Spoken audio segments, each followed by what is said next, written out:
నమస్తే, welcome to స్వేచ్ఛ TV. నేను మీ దుర్గా భవాని. హుజూరాబాద్లో జరిగిన ఒక పోరు అది షామీర్పేట్కి రావడం జరిగింది. షామీర్పేట్లో కూడా వాళ్ళందరూ మాట్లాడడం జరిగింది. మాట్లాడిన తర్వాత ఈటెల చేసిన వ్యాఖ్యలకు గాను అది రాష్ట్ర వ్యాప్తంగా మొత్తం రాజకీయ వర్గాల్లో కూడా చర్చనీయాంశంగా మారింది.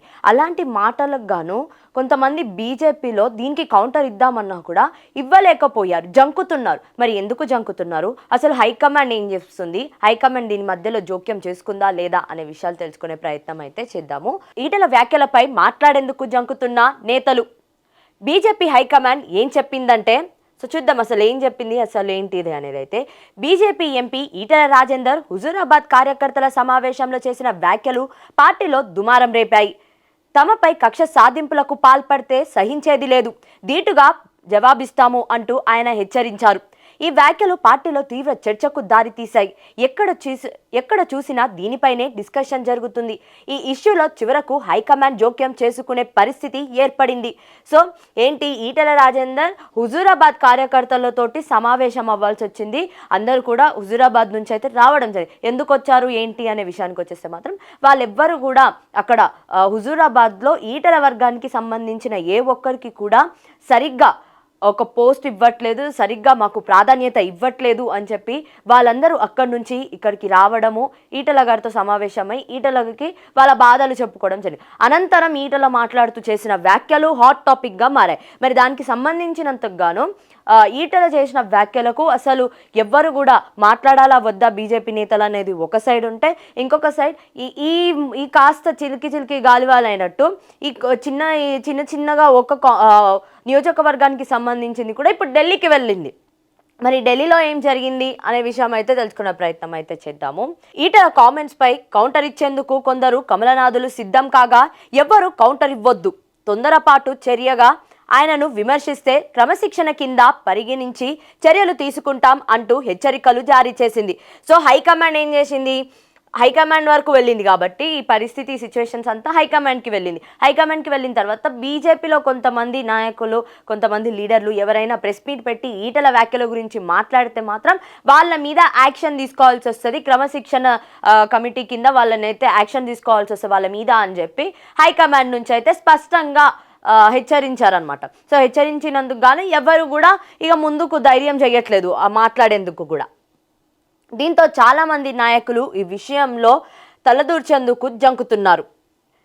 మరి ఎందుకు ఏమై ఉండొచ్చు అనంటే చూద్దాం మరి ఏ విషయాల మీద అనేది. బీసీ సామాజిక వర్గంలో ఈటెల రాజేందర్ బలమైన నేత కావడంతో పార్టీ పెద్దలు సైతం ఆచితూచి మాట్లాడుతున్నారు.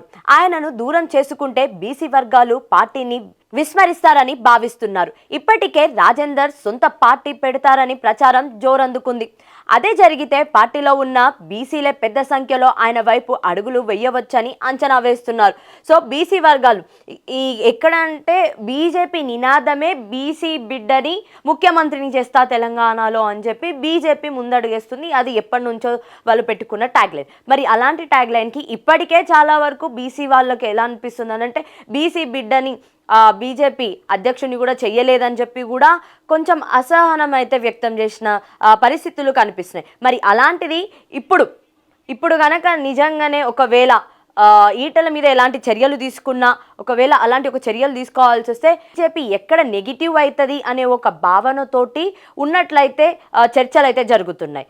అందుకు గాను ఎవరు కూడా ఏం చెయ్యకండి, ఎలాంటివి చేయకండి, ఏమైనా ఉంటే మాట్లాడుకుందాము, సర్ది చెప్పుకుందాము అని చెప్పి బీజేపీ అధిష్టానం కూడా ఈ విషయం గురించి ఆలోచించినట్లుగాను విశ్లేషకులు కూడా మాట్లాడుకుంటున్న పరిస్థితులు అయితే కనిపిస్తున్నాయి. సో సీనియర్ నేత కేంద్ర మంత్రి బండి సంజయ్ పై పరోక్షంగా ఈటెల విమర్శలు చేయడంతో పార్టీ రాష్ట్ర నాయకత్వం ఎందుకు స్పందించడం లేదని బండి సంజయ్ అనుచరులు ఆవేదన వ్యక్తం చేస్తున్నారు.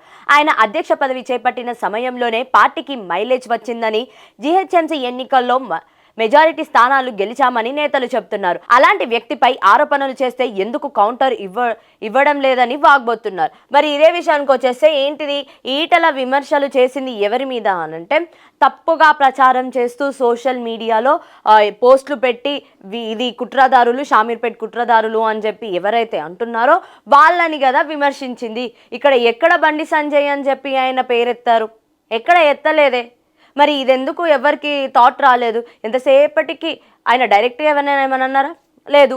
ఎవరినన్నారు? ఒకవేళ ఆయన ఎవరైనా అన్నా కూడా ఎవరిని హెచ్చరించారు అనంటే, అక్కడ నియోజకవర్గంలో సంబంధించినంత వరకు కూడా ఎవరైతే ఈటల వ్యక్తులకి, లేదంటే ఈటల వర్గానికి, ఈటలకి సంబంధించిన మనుషులకు అక్కడ వాళ్ళకి ఇంపార్టెన్స్ ఇవ్వట్లేదని చెప్పి అంటున్నారో వాళ్ళ గురించి మాట్లాడారు. అండ్ బెదిరించారంట కూడా.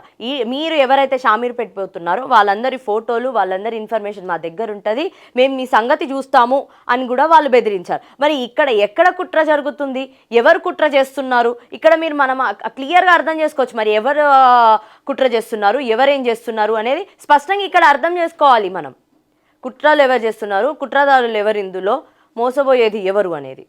అరే మంచిగా ఉండి అందరు కలిసిమెలిసి పార్టీని ముందుకు తీసుకెళ్లాల్సింది పోయి వీళ్ళే ఇంటర్నల్గా ఏంటిదనంటే మేము ఎప్పటి నుంచో ఉన్నాం కాబట్టి మేము పాత బీజేపీ కొత్త బీజేపీ అని చెప్పి అక్కడ ఎవరు స్టార్ట్ చేస్తున్నారు ఆ పోరు అనేది వాళ్ళకే తెలియాలి. మరి మొత్తంగా అయితే బీజేపీ ముందుకు వెళ్ళాలి అని అంటే మాత్రం పార్టీ స్ట్రాంగ్గా ఉండాలి, పార్టీలో ఉన్న మనుషులందరూ కూడా యూనిటీగా ఉండాలి అని చెప్పి కూడా మొత్తం రాజకీయ విశ్లేషకులు అయితే మాట్లాడుతున్న అంశాలు ఇక్కడ కనిపిస్తున్నాయి. మరి ఎటు నుంచి ఎటు దారికి తీస్తుంది ఏంటి అనేది అయితే అర్థం కావట్లేదు. కానీ ఇప్పటికైతే ఈటల గురించి ఎవ్వరు కూడా మాట్లాడొద్దని చెప్పి హైకమాండ్ ఆల్రెడీ ఉత్తర్వులు జారీ చేయడం జరిగింది. ఇంకా ఎవరైనా మాట్లాడితే మాత్రం వారి మీద ఖచ్చితంగా యాక్షన్ తీసుకుంటామని చెప్పి కూడా హైకమాండ్ చెప్పడం అనేది జరిగింది. సో నెక్స్ట్ ఎలా ఉండబోతుంది వీళ్ళ స్టెప్, బీజేపీలో నెక్స్ట్ ఏం చేయబోతున్నారు అనేది అయితే వేచి చూడాల్సి ఉంది. చూస్తూనే ఉండండి స్వేచ్ఛ టీవీ లేటెస్ట్ అప్డేట్స్ కోసం.